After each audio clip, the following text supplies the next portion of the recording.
Antonio's Story, Legacy of the Fallen, by Charles Olson. Chapter 21. Earning Their Place. Antonio and Mono celebrated quietly at El Tragadero following their last successful job. Antonio, typically stoic, allowed himself a rare moment of ease, sharing drinks and laughter. By evening's end, he left the diner with another stranger, a beautiful woman whose name he would likely forget by morning. Mono stayed behind, sharing quieter moments with Sofia. Their connection deepened as they talked softly at the diner's counter, Sofia's smile drawing Mono in further. Mono felt something new, a warmth, a tenderness he was not accustomed to. Later, alone with Antonio, he opened up about his feelings. "I think I might be falling for her," Mono admitted quietly. Antonio, thoughtful for once, listened carefully. "Just take it slow. Respect her. Make sure her father approves. You never know. This might be something real." Mono nodded, grateful for the advice. He intended to do just that, carefully nurturing the relationship with Sofia, mindful of her family's approval, aware of the risks involved if their connection grew deeper. The next morning, a sharp knock on their motel room door startled them awake. A messenger from El Chivo stood waiting, his expression cold but respectful. "Chivo says it's time for you to get regular work," he informed them, handing over their first set of official orders. Antonio guided the car through Juarez, weaving quietly through side streets and hidden alleys. Each drop was quick, small packages exchanged silently, nods of understanding replacing words. Mono sat beside him, vigilant eyes scanning for threats, tension lingering in the silence between them.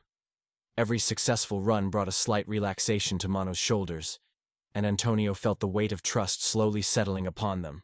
Their next task proved tougher: collection duty. They approached the nervous street dealers, Antonio's expression firm but unreadable. Mono stood slightly behind, observing Antonio's calm authority. Words were minimal but weighted, brief exchanges punctuated by subtle gestures, payments placed in Antonio's palm without resistance. Mono felt a pang of discomfort at the quiet power Antonio wielded, but recognized its necessity. Each collection reinforced their growing reputation. Days stretched into a meticulous routine of observation. Antonio and Mono became shadows, patiently watching a rival cartel lieutenant move through his daily patterns. They recorded everything: timings, locations, interactions. Antonio's patience impressed Mono, who struggled against boredom, yet both understood the value of information, knowing El Chivo relied heavily on their detailed reports. The opportunity to truly prove themselves came with a raid on a rival cartel's stash house in Chihuahua City. Antonio gripped the steering wheel tightly, tension thickening the air as they approached their destination. The raid was swift and brutal, shots echoing sharply through the night. Antonio maneuvered the getaway car expertly, dodging obstacles, tires screeching through tight turns. Mono, heart racing, provided lookout and occasional cover fire, adrenaline masking his fear. They narrowly escaped, returning to Juarez with newfound respect from Chivo's men. Later, back at El Tragadero, Antonio and Mono quietly celebrated their successful operation. Antonio felt a rare sense of achievement, though he masked it behind a stoic face. Mono, somewhat more openly relieved, joked lightly with Sofia, unaware of the watchful eyes tracking them from a dim corner. The informant recognized them instantly, the drivers from the Chihuahua raid. He slipped away unnoticed, a grim smile spreading across his lips, knowing their faces were now marked targets. Crossfire. The cigarette flared in El Chivo's mouth as he lit it with a flick of his brass lighter. He didn't say much, just looked across the desk at Antonio's bandaged arm with a cool, unreadable stare. "Go see Raul," he said finally. "Down the block, behind the pharmacy. Tell him I sent you. He'll fix you up." Antonio nodded, eyes still burning with leftover adrenaline. Beside him, Mono was already slipping on his jacket, smoothing his hair in the broken sliver of mirror on the wall. "You're good, right?" Mono asked. "I'd come, but bro, it's Sofia. She's got this red dress, tight like second skin. curves like… and her. "Stop," Antonio said, raising a hand. Mono grinned. "Go. Got it. I'll fill you in later." They slapped hands. Then Mono was gone, vanished into the Juarez night with all the swagger of a man who'd narrowly survived hell and still found time for his Sofia. The streets of Juarez were quieter now. Antonio walked alone, hood pulled up, the butt of a cigarette resting on his lip. The sidewalks cracked and leaned into gutters filled with trash and dust. Neon signs buzzed overhead, mostly broken, one or two still flickering like tired eyes. Up ahead, a battered placard swayed faintly in the breeze. Farmacia del Sol. He slowed as he approached, reaching into his pocket for his lighter. Then a glint caught his eye. A flash of something gold, faint and flickering, reflected in a puddle pooling in the fractured concrete by the curb. Something about it held his attention. Something sharp, familiar, and unexplained. He crouched, one knee brushing the street. His fingers moved through oily water, trash paper scraps, old glass, a razor blade, and then metal. Something cool and solid. He pulled it free. A small golden crucifix with no chain. The figure of Jesus worn smooth carved into it, arms stretched wide. He admired it in the moonlight and flickering fluorescent streetlight. Just then tires screeched from behind him. Bang, bang, bang, bang. Gunfire erupted from what seemed like all directions, bullets slamming into the wall over his head, concrete exploding into dust. Antonio dove without thinking, throwing himself into the alley beside the pharmacy, body hitting the pavement hard. Shells ricocheted off dumpsters. A side mirror shattered. Antonio rolled, pulled his pistol, tried to get a shot off, but he was too late. The black car, fast, with tinted windows, tore around the corner and vanished into the night. Silence fell like ash. Antonio sat there, gun still in hand, breath jagged. He stood slowly and turned. The wall where he'd been standing was now a canvas of bullet holes, each one clean, clustered, and exactly where his head had been seconds earlier. His left hand was clenched into a fist, still gripping something. He opened it, the golden cross. He stared at the golden cross. That was something, he whispered. A miracle, maybe. Luck, maybe that too. It didn't matter either way. He slipped it into his pocket. It was his now. It would stay there. The bell above Farmacia del Sol jingled faintly as he pushed open the door. Inside, a wiry man in a white coat stood behind the counter, breath shallow, hands bracing the glass. "You hear that?" he asked, eyes wide. Antonio limped in, jaw tight. "I was the target." The man blinked, then chuckled. "You cartel kids," he said. "You live in a different world." He reached over and locked the door behind them. "Come on, I'll patch you up." The back room smelled of alcohol and sweat.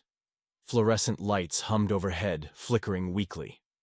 Antonio sat shirtless on a stool, arm outstretched. The pharmacist Raoul, according to the hand-painted sign out front, stitched the wound with slow, careful fingers. Raoul's hands weren't perfect, but they were practiced. This wasn't his first bullet wound. "Next time you get shot," Raoul muttered, "do it in daylight. Easier to see what I'm doing." Antonio didn't respond. He was staring at the crucifix in his palm fingers, turning it over again. "This thing saved my life," he said softly. Raoul glanced up, eyebrow raised. "Then wear it," he said. "Not everything sacred lives in a church." Sofia.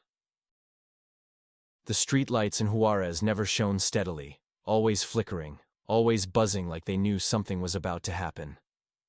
Mono leaned against a lamppost, hair still damp from a shower, slicked back like a movie star out of time. He wore clean clothes, smelled faintly of cheap cologne, and held a single rose in his hand. He was nervous, but cool. The buzzer on the door behind him crackled. Then Sofia stepped out. 18, maybe 19, he wasn't sure yet. Beautiful without trying. Confident, but still carrying a wall between herself and the world. Her red dress was tight with sharp lines, dark color. No makeup, no act. Her smile was polite, but not yet warm. "Dios mío, look at you," Mono said, grinning. You're gonna make the moon jealous. She rolled her eyes, but the blush gave her away. You always talk like that? Only when the truth demands poetry. She laughed. Quiet, unsure, but not unwilling. They stood together, waiting for a cab. So what's your birthday? Mono asked, teasing. Let's see if you can earn that info first. She smirked, leaning in just slightly. Then he heard it. Tires screeching and a racing engine. A black sedan barreled around the corner. A rapid series of gunfire. The night exploded. Time shattered. Mono reached instinctively, but she was already between him and the bullets. They hit Sofia. 1, 2, 3 rounds tore through her chest. The fourth clipped Mono's shoulder, spinning him back. She fell into him limp, bloody, eyes wide and confused. No! He screamed. He held her, lowered her gently to the ground, her blood soaking into his shirt, into his hands, into his soul. She didn't speak, didn't cry. She just slipped away. Mono checked her pulse and her breath. Nothing. She was gone. He didn't get to say goodbye. He stood slowly, trembling, fury buzzing through his fingers. Pulled his pistol with one hand, eyes tracking the car. It was already out of range and nearly gone. He fired anyway. Bang! Bang! Bang! Bang! Bang! Bang! Click. Nothing hit. He stood in the silence that followed, chest heaving, blood dripping from his shoulder. Then, kneeling beside her again, he brushed the hair from her face, straightened her skirt, made her look whole.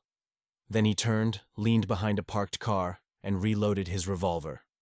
His eyes scanned every streetlight, every rooftop, every shadow. Then he remembered the phone. Shaking fingers pulled the burner from his pocket. He dialed Antonio. Outside Farmacia del Sol, Antonio had just stepped into the night, fresh bandage on his arm. Raul still sweeping glass off the tile behind him. The phone rang. He answered. Mono? They got her, bro, Mono said, voice ragged. She's gone. Antonio froze. Que? She caught 5 rounds. I took 1, shoulder. I'm okay. But she took it all from me. You all right?